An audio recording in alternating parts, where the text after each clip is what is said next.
Hi guys, this is day 7 of the A2 Economics Revision Challenge, and today we are doing two-sector model within national income determination. In national income determination, we'll start off by building a macroeconomic model which is based on the model developed by the Keynesian school of thought. Here what we'll start off is we look at our aggregate expenditure, which is equal to C plus I plus G plus X minus M. Now, we will not do the whole model in one go. We'll break it down into small pieces. First thing we look at is basically C plus I, which is what we call our two-sector model.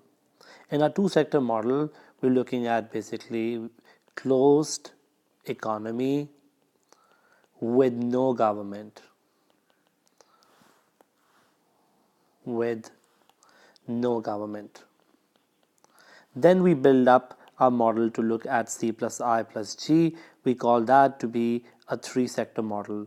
The reason why we call it three-sector is because now not only you have consumption and investment, which is households and firms, which is why it was called two-sector, but also now you have the third sector, which is the government. So this is what we call a closed economy, but with government. And last up is our full model, which is C plus I plus G plus X minus M. And the reason why there is X minus M in it, we call it fourth sector, which means the foreign sector is also included. It is open economy because there is international trade. So open economy with government. In this video, I will focus on consumption only, but this is how we build our model. Before we talk about model, let's look at the circular flow of income. So we know this, that the firm actually gives households income, and that income is basically gets to be spent on goods which the firm is making, and we call it domestic consumption.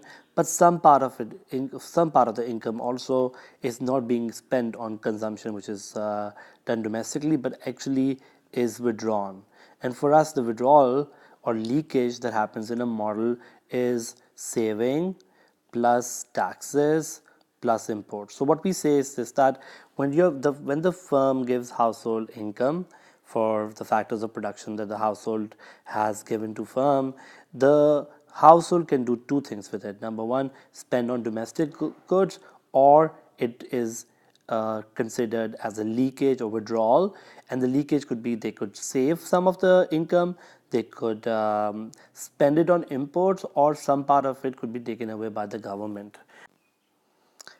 Therefore, we can say this, that Y is equal to CD, which is domestic consumption, plus W. We can make an equation, let's call it equation number 1, that your income is either spent on domestic goods or is being withdrawn in terms of saving, in terms of import or taxes. Now, when we look at the other side of the argument, which is basically, okay, what about the expenditure? We say expenditure is equal to CD, which is again the expenditure which is done by the households on firms, but there is also other expenditure, we call them injections.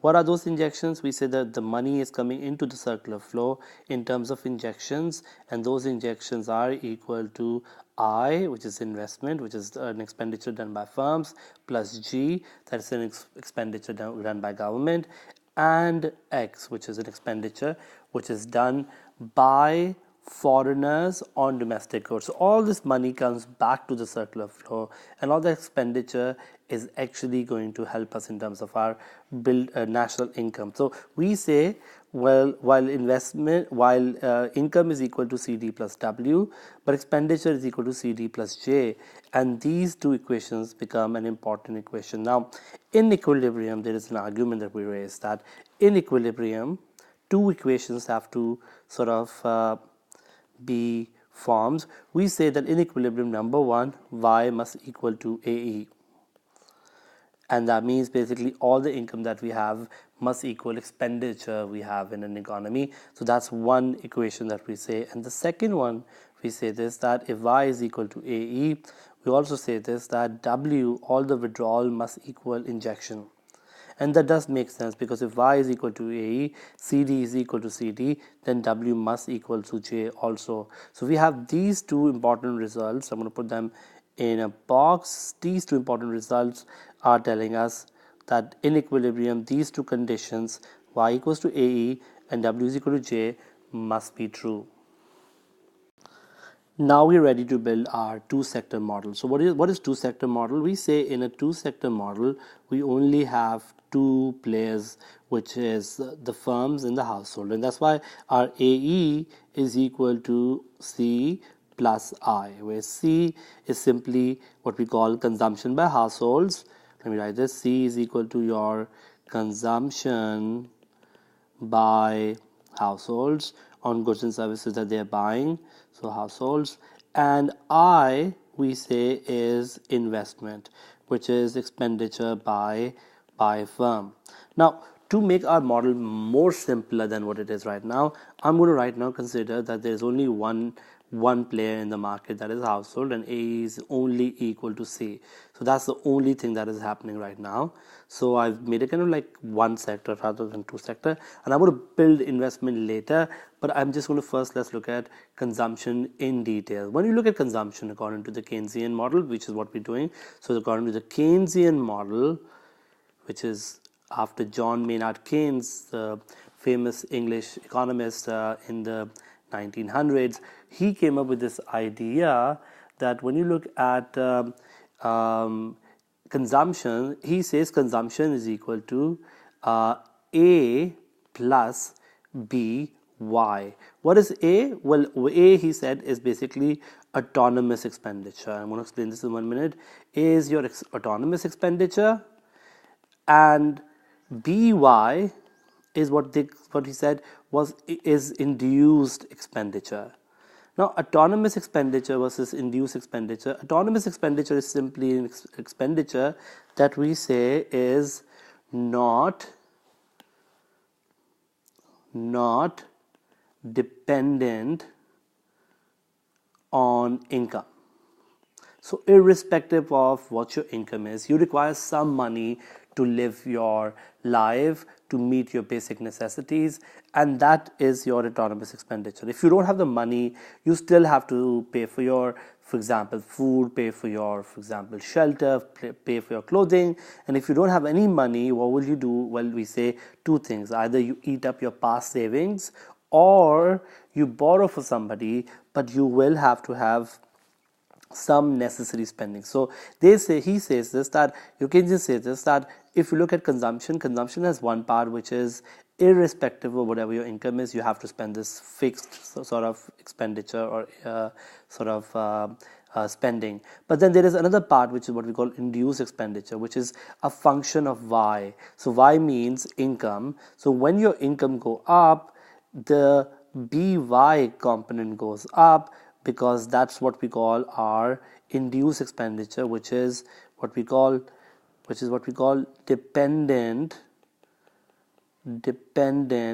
on Y, and this BY component has something called a B as well, and that B is basically what we call MPC, the marginal propensity to consume. What exactly is that? Well, this is simply what they say is your amount of every dollar earned that is consumed. This means that, for example, if I give you $1, and let's say you tell me from the $1, if you give me every extra $1 you give me, I end up spending 80% of my income, then this B will be equal to 0.08. For example, somebody else says, you know what, if you give me $1, I'll save, for example, 60% and I'll consume 40%. And therefore, that 40% that you consume, MPC will be 0.4. So this tells us the tendency or propensity of people to consume.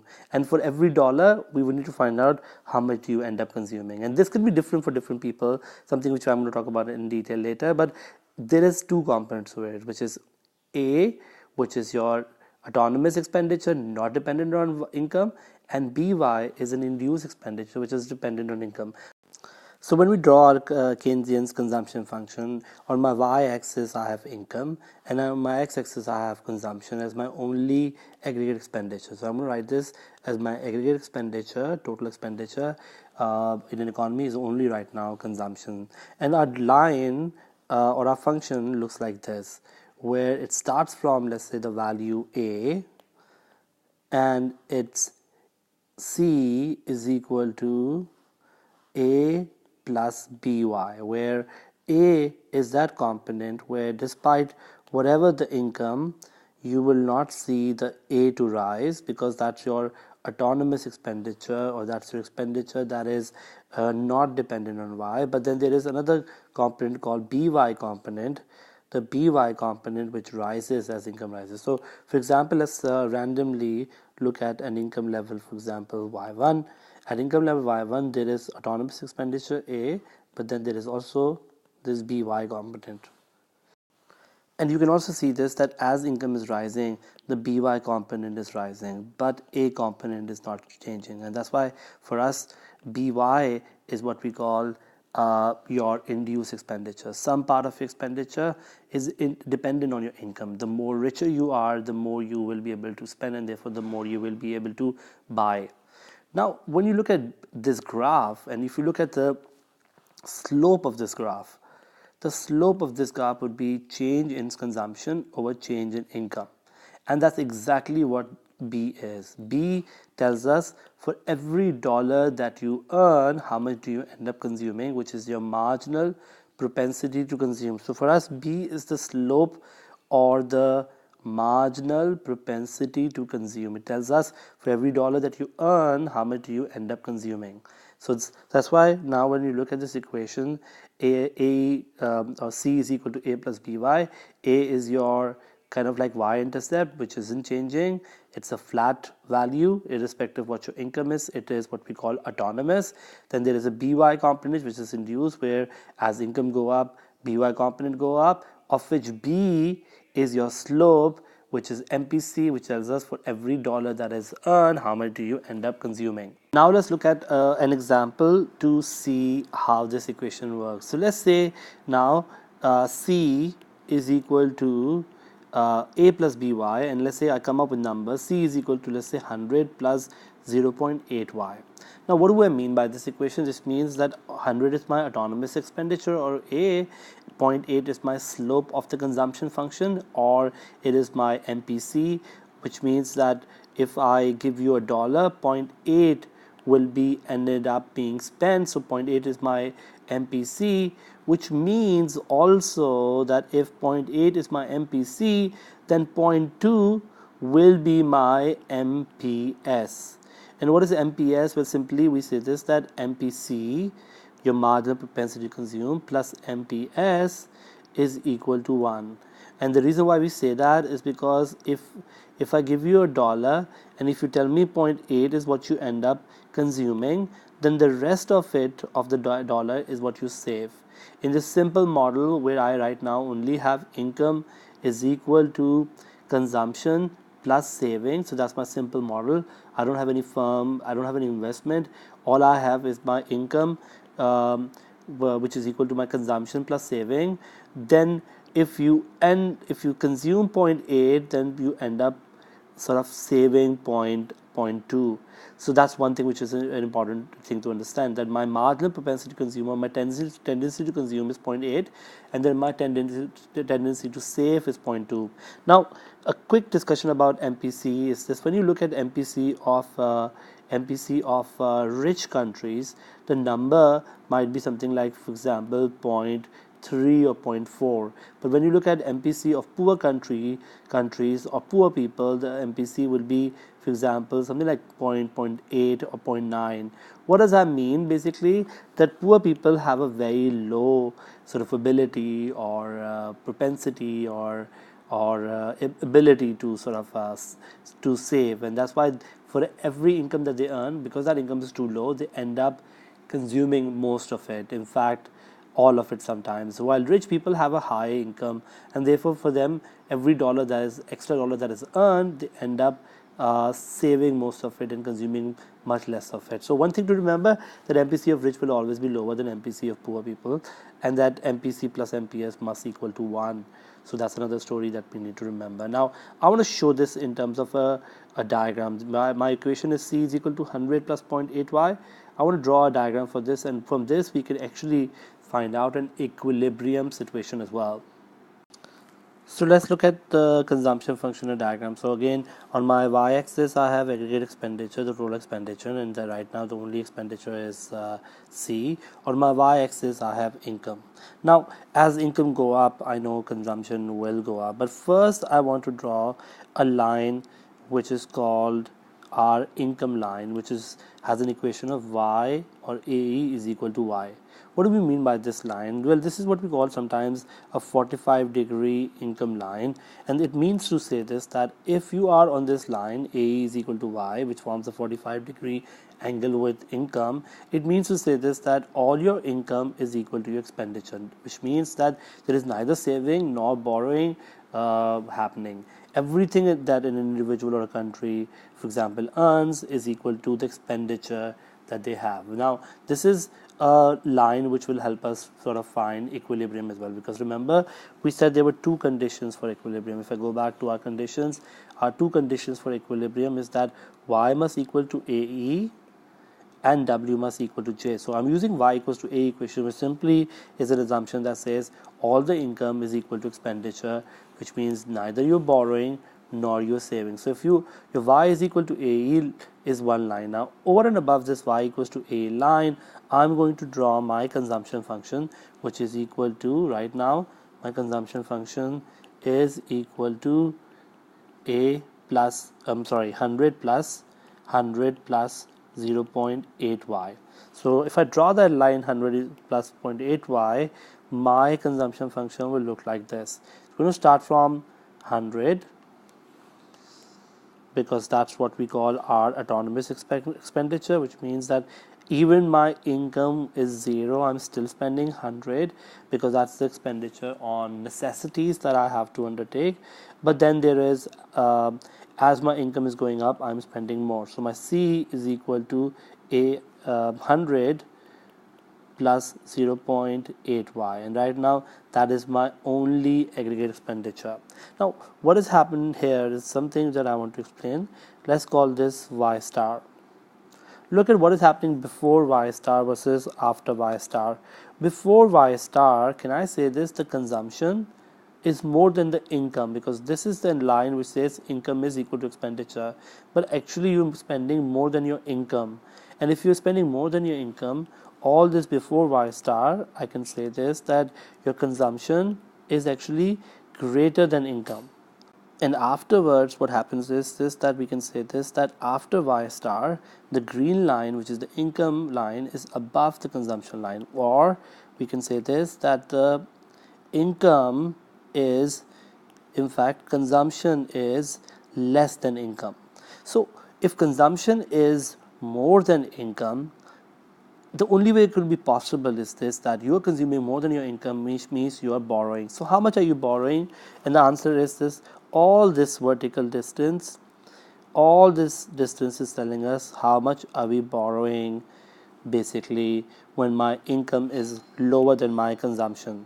But all the points beyond y star, which is basically all these points here, is when my income is more than my consumption. So all these points beyond y star is where income is more than consumption, which means I am actually going to be saving. So before y star, we say this, that because consumption is more than income, the person or individual or even a country, because they're consuming more than their income, they might be dissaving, which means eating up your past saving, or borrowing.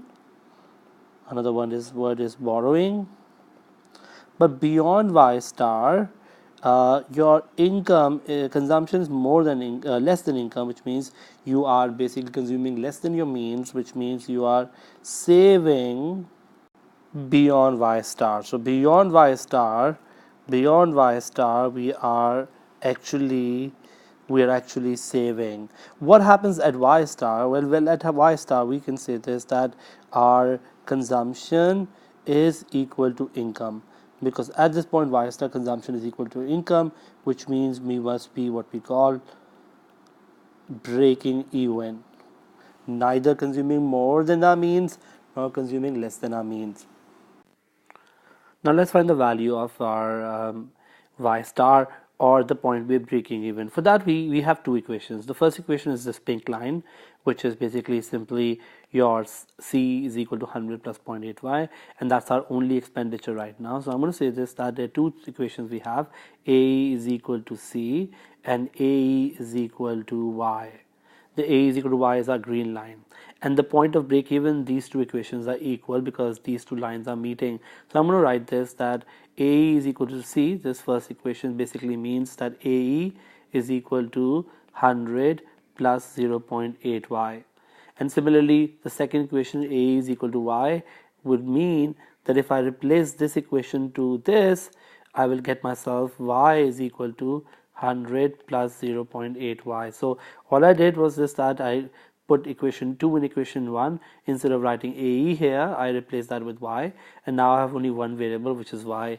Now when I bring my y on the other side, y minus 0.8y becomes equal to 100, or 0.2y becomes equal to 100, or y becomes equal to 500. So 500 is the point of break even.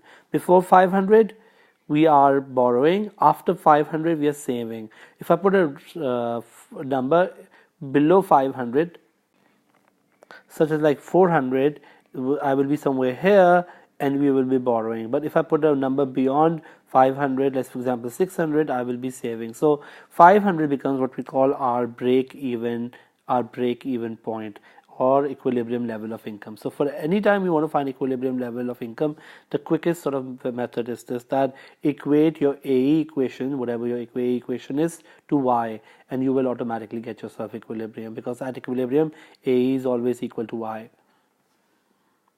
Now this is the right time to also introduce what we call our saving function, because when I say this, that our consumption is equal to A plus BY, we need to know this, our saving will be equal to minus A plus 1 minus BY.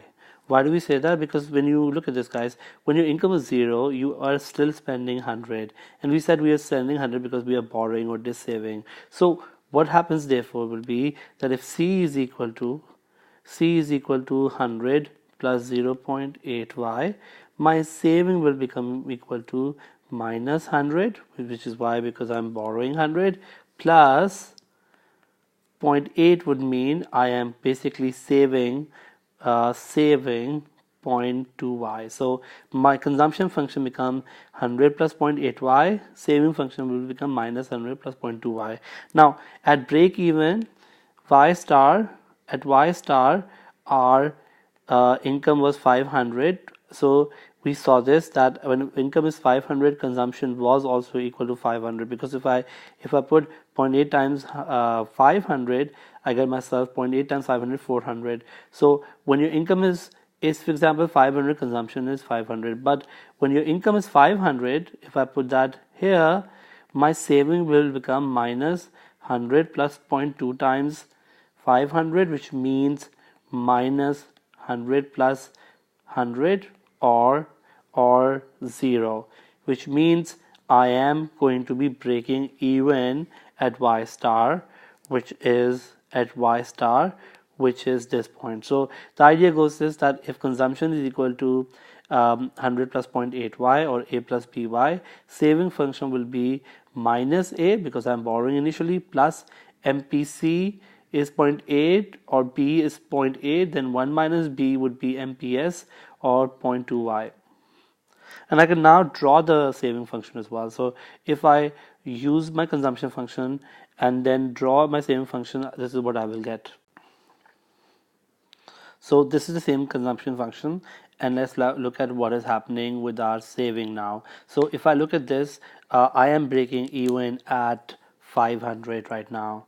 This is what 500 is my breaking even. Now my saving function is equal to minus 100 plus 0.2y, and my consumption function is 100 plus 0.8y. So if I draw my saving function, I'm going to have something like this.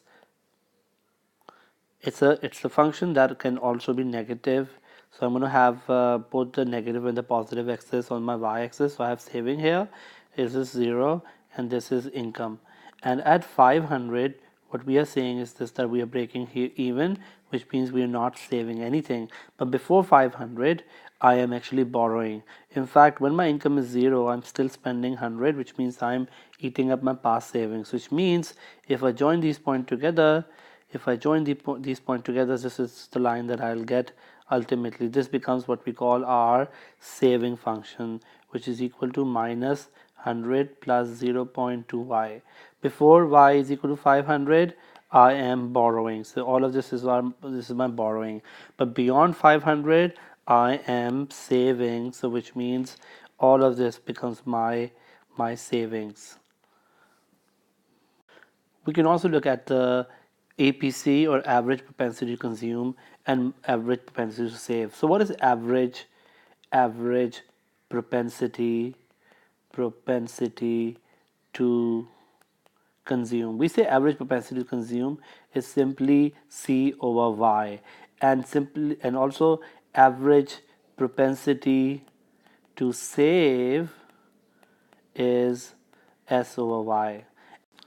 From the diagram, we can say that if you look at before 500, our consumption is more than income. So all this when before 500 or before breaking even, consumption was greater than income, which would mean if C is greater than Y, this means that APC, which is simply C over Y, APC must be greater than 1. Why? Because the numerator, if the numerator is bigger than the denominator, then the value must be greater than 1. So C is greater than Y, APC is greater than 1. Vice versa, after 500, APC is the average, APC is less than 1. Why? Because after 500, we just said this, that your C is less than Y, which means the numerator is smaller than the denominator. But at 500, if I zoom this, at 500, I can say this, we are breaking even, or APC is equal to 1. So as my income is going up, my APC is falling from more than 1 to equal to 1 to less than 1, which would mean when I look at my savings, my APC is greater than 1, which means I must be borrowing because I don't have the means to buy. That is why my APS is less than 0, which means negative APS. But at break even, remember the saving was equal to 0, which means my APS is equal to 0. But after 500, I am a saver because my savings are positive. So what happens basically will be that APS will become greater than 0. So what is happening is that as my income go up, I become from a borrower to a saver, and as my income go up, my consumption basically goes first beyond my means to equal to my mean to below my means or my income. Our last discussion will be now on factors that affect consumption or saving. So the first factor that affect our consumption or saving, according to the Keynesian, which is also the most important factor, is income. When my income rises, or when an economy's income rises, clearly consumption rises. Why? Because remember, C is equal to A plus BY. So when Y goes up, consumption goes up. So income directly affects consumption. It becomes the most important determinant. In fact, when we look at our function, our consumption function, we know this that when my income go up, there will be what we call a movement along the consumption function. So for example, if this is my income Y0, if my income go up, it will be a movement along the consumption function as I consume more because of the induced expenditure going up when my income go up. So the first factor that affects consumption is basically income. The second factor that affects consumption is what we call wealth. For us, what is wealth? Wealth, according to economists, is what we call our past savings. And the reason why we accumulate wealth or save is basically we may need to use it in the future. So we accumulate wealth, accumulate wealth for the future. How do we accumulate for the future? And the reason, the way we do that is by saving. So we save in order to accumulate wealth, and that's the money that we plan to use it in the future. Let me write this, that we save in order to accumulate wealth. Now, if you save in order to accumulate wealth, and suddenly, let's say, your wealth rises. Let's say suddenly your great grandmother has left a lot of wealth, and you came to know about it, and so your wealth suddenly go up. If your wealth go up, do we need to save the same amount as we were saving before? And the answer is no, we don't need to save as much as we were before from our current income. In fact, we will reduce our saving. Why? Because when the wealth goes up, I don't need to save for the future because I'm already wealthy. My saving will sort of go down from my current income, but my consumption will go up from my current income, because now I would want to spend more of my current income. So let's see this in terms of diagram. So let's say right now this is how it looks like. I am breaking even at at y naught for my consumption function c naught, and at the same point savings is 0 at y naught. So what happens is that, what if I tell you the wealth goes up? If the wealth of an individual goes up, we are saying consumption will rise, because you don't need to save as much as you were saving before. So consumption will go up to for example, a new consumption function, something like this. Now I need to break even at a higher income, but that's not a problem because now my wealth has gone up. But at the same time, my saving functions has gone down. Why? Because I don't need to save as much I was saving before. So wealth goes up, people decide to consume more from their current income, so consumption goes up and saving will fall. The third factor that we want to talk about when it comes to our factor that affect consumption and investment is basically interest rates. We know this, that interest rate is a powerful tool. When the interest rate, let's call it R, when the interest rate goes up, two things happen. Number one, incentive to save rises. Why? Because now you're getting a better return from your savings. Second, your cost of borrowing goes up. Why? Because now the interest rate is higher. Now you need to borrow not at 5% but at 10%. So both of these factors means the opportunity cost of consumption is going down, is going up. So now it's costly to consume. So consumption will fall, saving will rise, and that will basically be shown as the consumption function going up and saving function is going down. The next factor is basically expectations, and expectations play a very key role when it comes to people's decision to consume or save. So, for example, if there is a high consumer confidence, we notice that consumers know that today's income will be tomorrow's income will be more than today. So if there's a high consumer confidence, they will consume more today and save less today, because they know tomorrow will be better than today. So better business expectation, better consumer expectation means more consumption. And similarly, if the consumers are not optimistic but pessimistic about future, consumption will fall and saving will rise. The fifth one that we want to talk about is basically your distribution of income. If distribution of income becomes unfair, then what will happen? Well, if the distribution of income becomes unfair, then we notice that the rich will become richer, so rich will become richer and poor will become poorer. Now we also notice that the MPC of the rich is low, so MPC of the rich is, for example, 0.4, while MPC of the poor guy is very high, let's say 0.8. Now what is happening also is this, that I'm saying that I'm going to give 100 to the rich and I'm going to, for example, take 100 away from the poor. So rich is becoming richer by $100, poor is becoming poorer by $100. Income distribution is becoming unfair because the money from poor is going to the rich.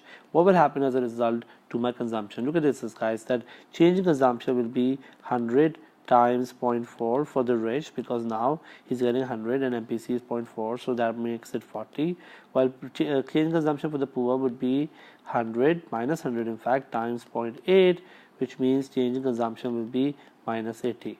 So when the distribution of income becomes unfair, money goes from the poor to the rich, which would mean rich will increase consumption, but because the MPC is small, not by that much, but poor will cut down expenditure by much more because the MPC is large. Ultimately, my change in consumption will be plus 40 minus 80, which means minus 40, which means that as the income goes from the rich to the poor, or from the poor to the rich, the consumption should fall, because poor may cut down much more in their consumption than the rich will increase in their consumption. So this is our discussion about the consumption part of the two-sector model. Now, in the next video, we will talk about investment, and we'll finish our two-sector model and look at various other aspects like multiplier and accelerator, which are important concepts.